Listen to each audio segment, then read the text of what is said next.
TERMS&FAILURE.com.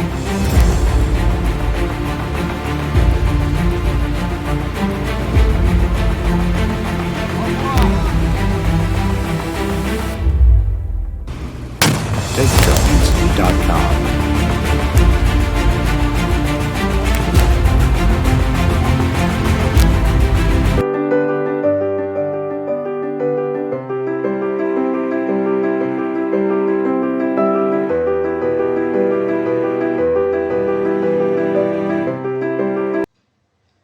Hello, welcome to my channel.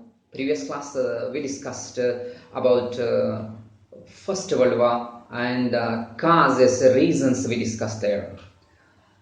We can call those reasons as the long-term reasons for the world wars, and those long-term reasons are going to stand here also. What those reasons, long-term reasons for the First World War and the Second World War? Simply you keep aims in mind, AIMS.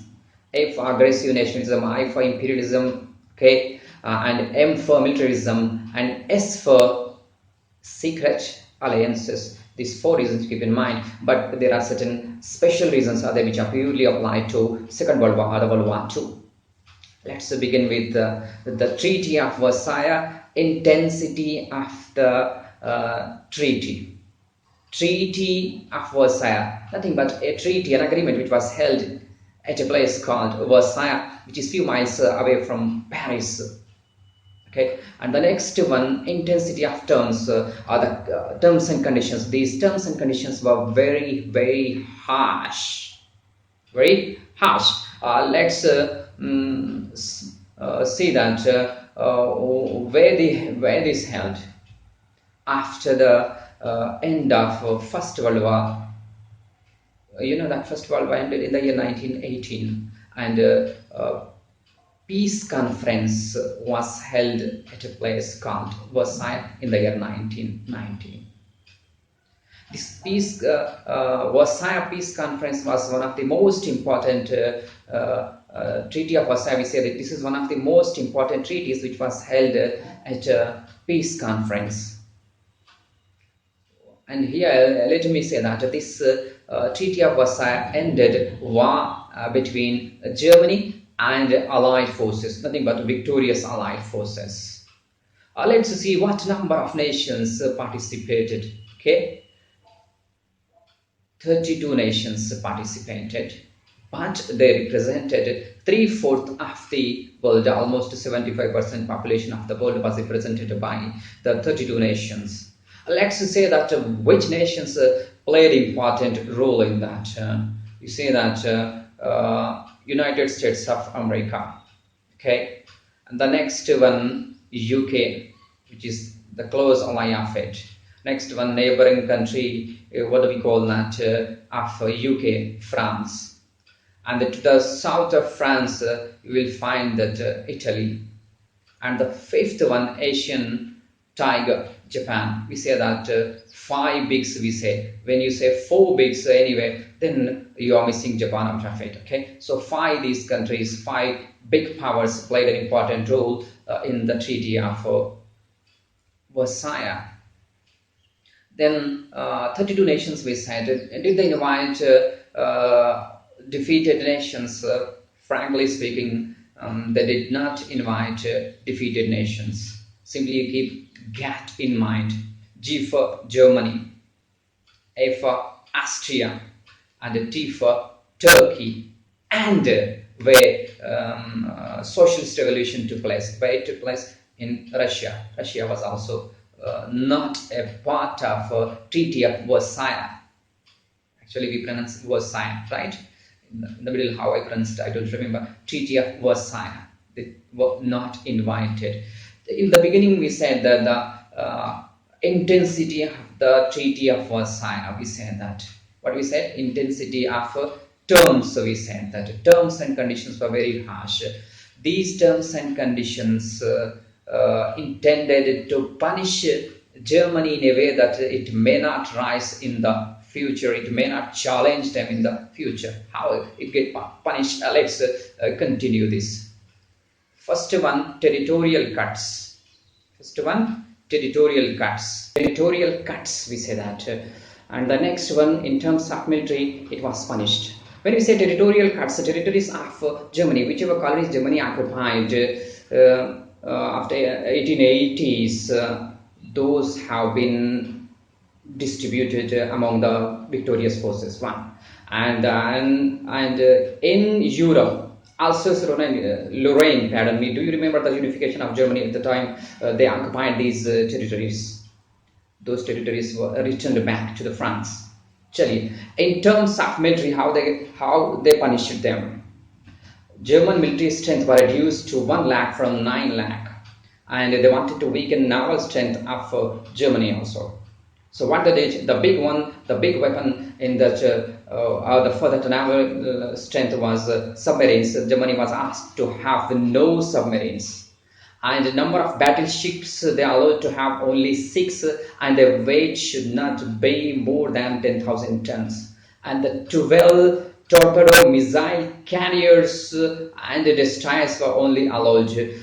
Next one, no conscription was allowed, no mandatory work for the military was allowed. The next one, heavy artillery was not allowed, tanks were not allowed, aircraft. So this way Germany was punished. Do you think that how people felt, at least a few in number, how they reacted, that a few people in the world, they felt that Germany was treated unfairly, and people felt that, pardon me, whatever number you take, unfairly it was treated, they said.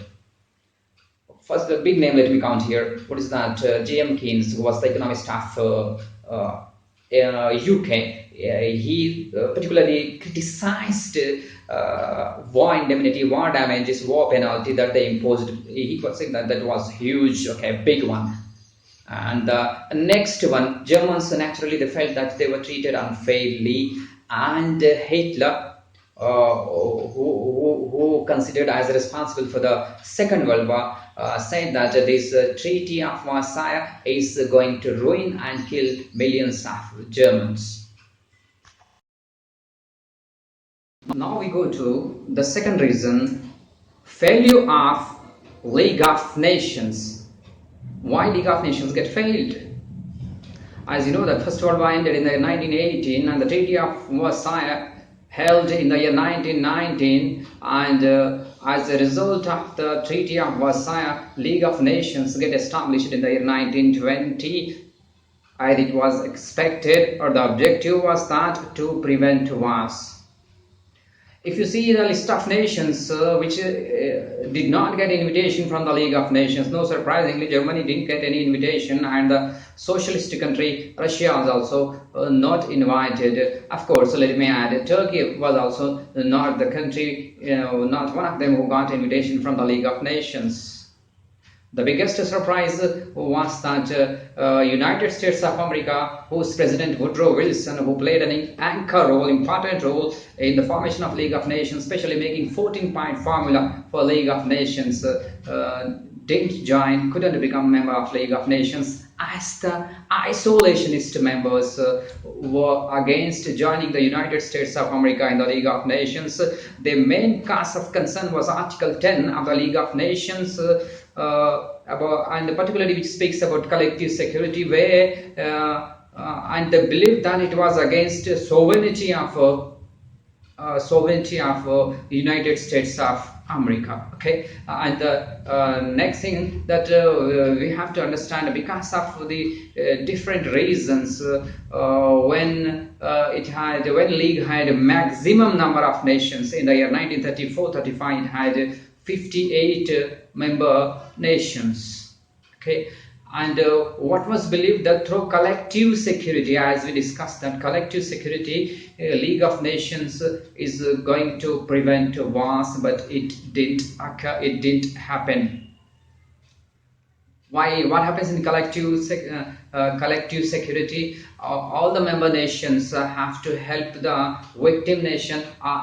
They have to stand against the nation which violates or breaches international rules and regulations. Okay, so here itself, collective security was itself a biggest failure for them. And to solve the disputes between the nations, they established International Court of Justice so that legal issues can be solved between the nations, and it may not snowball and may lead to war.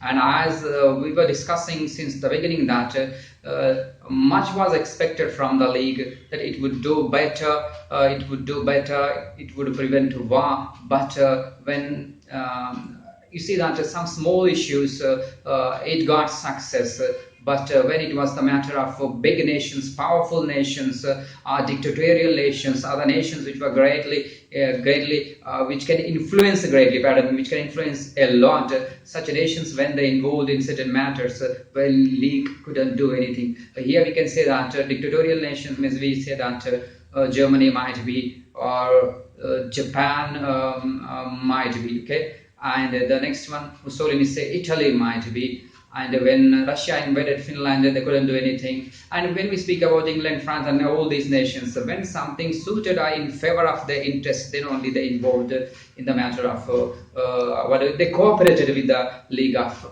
Nations. That's why League didn't get a great success.